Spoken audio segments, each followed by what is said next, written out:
जैसे मैं डिफेंस में इन्वेस्ट नहीं किया, मैं पीछे रह गया, डिफेंस के शेयर सब 3 गुना 4 गुना हो गए, तो मेरे को इस बात का कोई गम नहीं है कि नहीं है तो मैंने दूसरी चीज़ में खाया। मैं हमेशा बोलता हूँ भाई समझो आपको भिंडी खा के प्रोटीन मिलता है, मेरे को मछली खा के प्रोटीन मिलता है, आप वेज में खुश रहो, मैं नॉन वेज में खुश हूँ।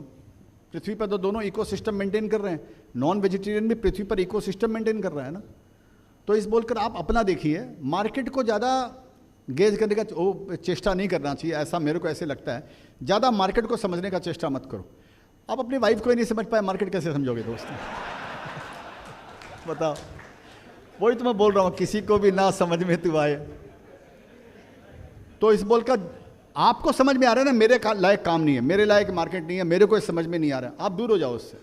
क्या देता हूँ, इंडिया में जैसे तकरीबन मेरे ख्याल से 500 550 प्लेन है इंडिया के अंदर में, टोटल सब जितने भी एयरलाइंस है सब मिला के। और अमेरिका में कोई साउथ वेस्ट एयरलाइंस है, उसके खाली एक सिंगल एयरलाइंस के पास में 1000 प्लेन है, खाली एक सिंगल एयरलाइंस में। इंडिया में समझिए 150 एयरपोर्ट है इंडिया के अंदर में, और अमेरिका में 16000 एयरपोर्ट है, 16,000 छोटे बड़े ऑफकोर्स सब मिला के, प्राइवेट छोटे बड़े सब मिला कर 16,000 एयरपोर्ट है। इंडिया के अंदर में एक दिन में जितने आदमी रेलवे में सफ़र करते हैं, ट्रैवल करते हैं, उतने इंडिया में एयरलाइंस में एक साल में ट्रैवल करते हैं। तो मार्केट साइज़ की जो मैं बात कर रहा हूँ, एक्स्ट्रा मार्केट पोटेंशियल जो है वो ह्यूज है इंडिया के अंदर में। और दूसरी कंपनी का कंपटीशन आना बहुत मुश्किल है, क्योंकि कंपनियां तो बंद हो रही है। मैं तेजस नेटवर्क जैसी कंपनी को मैं फॉलो कर रहा था पिछले 4-5 सालों से।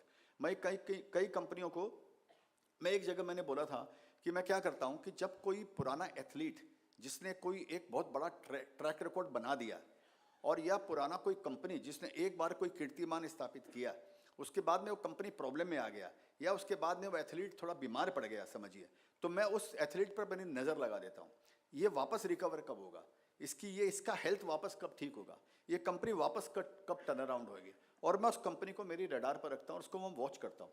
और कभी कभी ये वॉचिंग मेरी 4 साल 5 साल 6 साल 7 साल भी होती है। जब मेरे को लगता है इस सेक्टर के अंदर में टर्न अराउंड हो गया है, और ये कंपनी भी 7 साल मरी नहीं है, जो 7 साल के 8 साल की जो प्रॉब्लम थी उसमें कंपनी जिंदी रही है, बल्कि कुछ न कुछ उसने प्रोग्रेस किया, मैं उस समय उसके टर्न अराउंड के टाइम पे उसका मैं शेयर्स ले लेता हूँ, जो मैंने आपको बताया। तो तेजस में भी मैंने यही किया कि जब ये सारे मिल गए तो मेरे को समझ में आ गया अब इसका टाइम आ गया। मैंने एक एग्जांपल दिया था, मेरे को याद आया कि जैसे डेटॉल जो होता है, जो हमारे वुंड के लिए, हम जलने के लिए, ये सब के लिए यूज़ करते हैं, एंटीसेप्टिक जो होता है, उसका मार्केट शेयर 85% का है।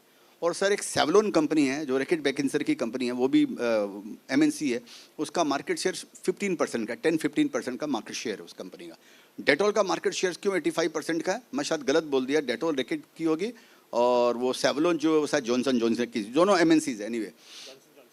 हाँ, तो वो क्यों 85% का सर, कि जब हम डेटॉल लगाते हैं तो बर्न होता है सर, डेटॉल लगाते तो गंद आती है सर, फाउल स्मेल आती है डेटॉल के अंदर में, और जलता है, तो हमको लगता है ये हमको ठीक कर रहा है।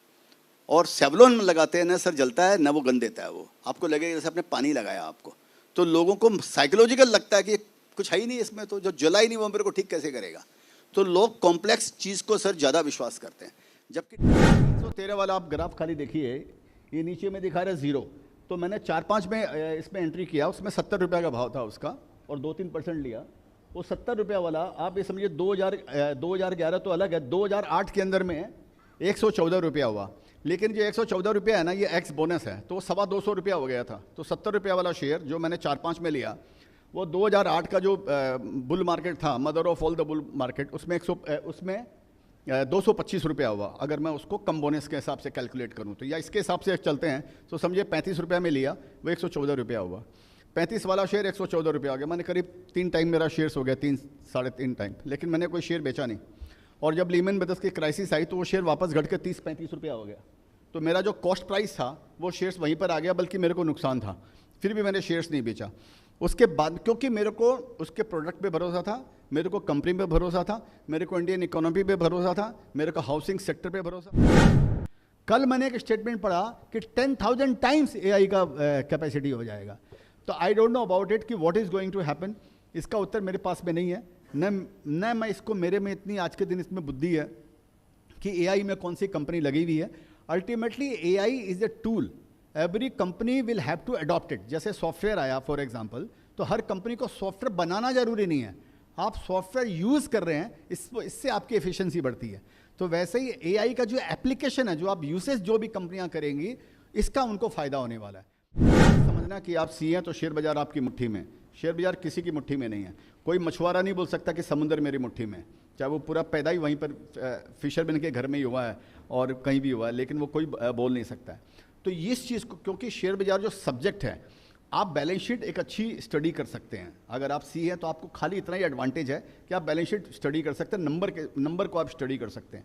लेकिन वो नंबर से वर्ड्स क्या बनाना, माने आपको अल्फ़ाबेट्स आ गया आपको, लेकिन अल्फ़ाबेट से सेंटेंस बनाना या उससे ऐसे बनाना, ये डिफरेंट बॉल गेम है। तो जिस दिन आप इस बात को समझ जाएंगे कि अगर मैं सीए हूँ तो ज़रूरी नहीं है मैं यहाँ पर सक्सेस हूँगा। अभी जो सर ने बताया, मुश्किल से 4 या 5 नाम ही बता पाए जो सीए शेयर बाजार में सक्सेसफुल हुए हैं। हो सकता है आप 150 नाम बता देंगे, लेकिन आप समझिए 15 करोड़ डीमेट अकाउंट है और 3-4-5 करोड़ यहाँ पर एक्टिव ट्रेडर और इन्वेस्टर्स हैं। लेकिन जो आदमी सक्सेस हुए हैं वो आप अंगुलियों पर काउंट कर सकते हैं शेयर बाजार के अंदर। इस अलर्ट में मैं आपको बात बता देता हूँ कि मेरा ध्यान कभी भी मंदा नहीं है। और मैं एक बात आपको बताना चाहता हूँ, मैं कभी भी, एक मेरा कोट भी है कि we are neither in a bull market nor in a bear market, we are in stock market. आपको ये समझने का है कि आप पैसा किस में लगा रहे हो। आप पैसा स्टॉक मार्केट में लगा रहे हो या कंपनी में लगा रहे हो। मेरे को अगर पूछोगे ना तो मैं मेरा पैसा इंडिया पे लगा रहा हूँ। मैं जो बार बार आपको ये बात कर रहा हूँ कि मैं एक्स्ट्रा मार्केट पोटेंशियल, अब मैं उसको खाली सोच रहा हूँ, मेरा ध्यान खाली उस चीज़ के अंदर में रहता है। इसलिए कभी कभी मैनेजमेंट की क्वालिटी में थोड़ा बहुत कॉम्प्रोमाइज़ मैं कर सकता हूँ उसके अंदर में। तो मैं पैसा जो लगा रहा हूँ वो इंडिया पे लगा रहा हूँ। तो इंडिया पे अगर पैसा लगा रहा हूँ तो मेरे को जो बुल मार्केट और बेयर मार्केट है वो इंडिया का नहीं है, वो स्टॉक मार्केट का देन है। मुझे लगा इसमें आवाज़ एको हो रही है। हाँ नहीं, सॉरी सर, एयरलाइन सेक्टर की आपने बात करी, इसके अलावा ऐसे कौन से सेक्टर है जो आपको लगता है आने वाले 10 सालों में जहाँ पे सेक्टर साइज भी बढ़ेगा और काफ़ी मेन स्ट्रीम में भी आएगा वो? देखो ऐसा है बॉस, मितेश भाई, मेरे को क्या लगता है ना, दुल्हन वही जो पियामन भाई, बचपन में पिक्चर देखे थे, वही सेक्टर पे ध्यान जाना चाहिए इसमें गवर्नमेंट का फोकस हो। इजी के लिए जहाँ पर गवर्नमेंट का फोकस हो उसी सेक्टर को पकड़ना चाहिए। तो आप मोदी जी का भाषण सुन लो, जो अभी उन्होंने भाषण दिया था, उन्होंने जो शेयरों का नाम लिया ना, वो शेयर के अंदर में अगला उनका फोकस आने वाला है।